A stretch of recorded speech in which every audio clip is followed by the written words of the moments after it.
My next category for these promising methods is dissolving microneedles instead of a solid microneedle that you have to figure out how to throw away. Georgia Tech, among many others, Theraject, for example, have developed carboxymethylcellulose, in which the antigen is actually formulated inside this thing in a mold.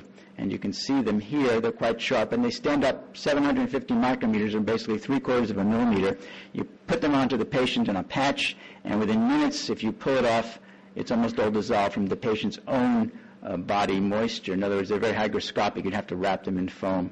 And we've had some discussions here at CDC about trying to test some of this technology on animal models here. We're getting near the end. Electromagnetic energy is another method that's used to help get antigen past that stratum corneum and into the skin. Light beams, they call it laser ablation. In other words, you basically take a laser beam and you basically zap or burn off the stratum corneum. They say it regenerates within a few hours, and then after you've zapped the skin, you apply your patch with the vaccine. Electricity is used for a variety of methods. One of them is called thermoporation, in which you basically induce electric currents in a little grid of electrodes on the skin. Here's one example from Passport. These people are in Atlanta, and CDC's actually done some studies with them, in which you apply this thing about the size of a computer mouse on top of the electrodes, which induces a current which zaps little holes in the skin through which the antigen then passes from the patch. There's another company doing more or less the same thing here, the Viaderm from Transformer Medical. And that's different from electroporation, in which electricity is basically used to sort of weaken the membranes of cells to allow antigen that might be in the vicinity to get into those cells. I don't have a picture of that here.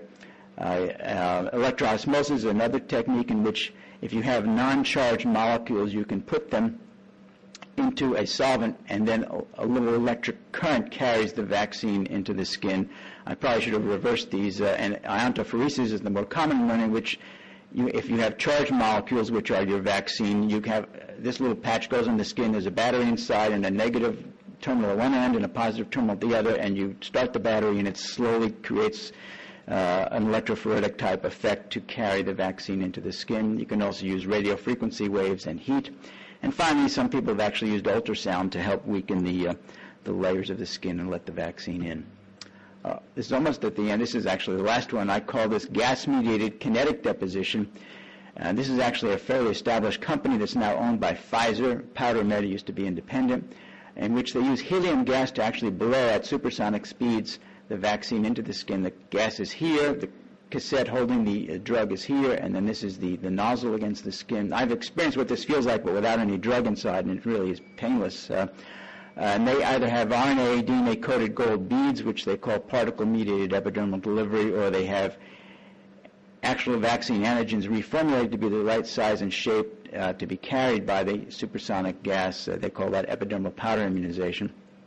And another technique, microcision, it's called, developed by people at Harvard and MIT, in which they basically use a little bit of sandblasting to blast little holes in the skin past a mask that protects the other adjacent skin, and then through those holes they apply their antigen. So there's lots of work going on in this area. I want to finish with some key questions I think that the research agenda might want to include, and that, as I mentioned earlier, is the reactogenicity to adjuvants. As you know, alum is an irritating aluminum salt, either hydroxide or phosphate, that's used currently in a variety of killed and subunit vaccines, the DTP combinations here, hepatitis A, hepatitis B, the various meningococcal or pneumococcal conjugates. And it's also being added to the avian influenza vaccines to see if it can improve their dose-sparing effect. We can get away with using less antigen. Unfortunately, many of the earlier intradermal studies I showed you really didn't do a very good job of assessing safety. In the old days, they weren't thinking about that as much as we do now. So the first question is, will the local skin reactions be tolerable to current and future adjuvants if we're going to be delivering them by the skin? We just need to do the studies. And so that the correlate of that is, will the two dose-sparing strategies, the cutaneous route and adjuvantation, be synergistic or antagonistic? If you use one, will that help? If you use them both together, will they help, or will they be antagonistic? If you use one, you can't use the other.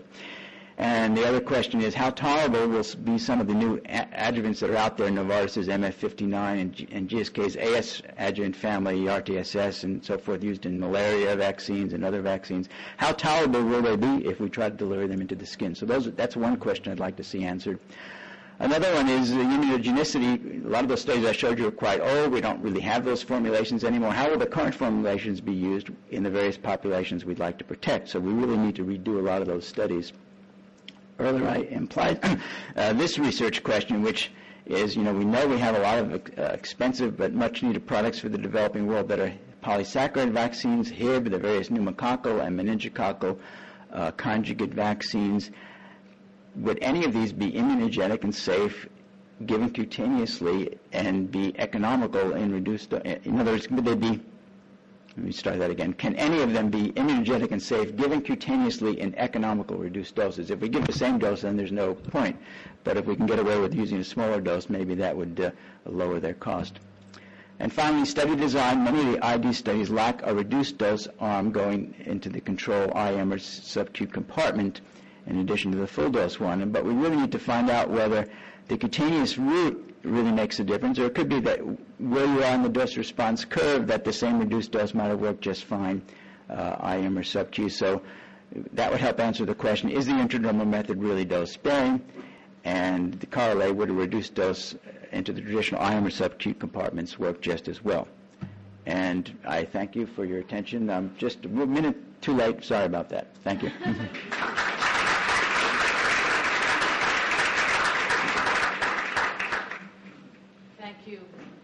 Thank you so much, Bruce. We are at 1 o'clock. I see everyone is actually still sitting here, but I think many of us probably have other meetings to go to. So I'm sure, Bruce, if you'd be willing to stay around, if people have questions, we certainly, for those people that can stay, you're certainly, I think, welcome to have a further discussion with Bruce. And thank you again, Bruce.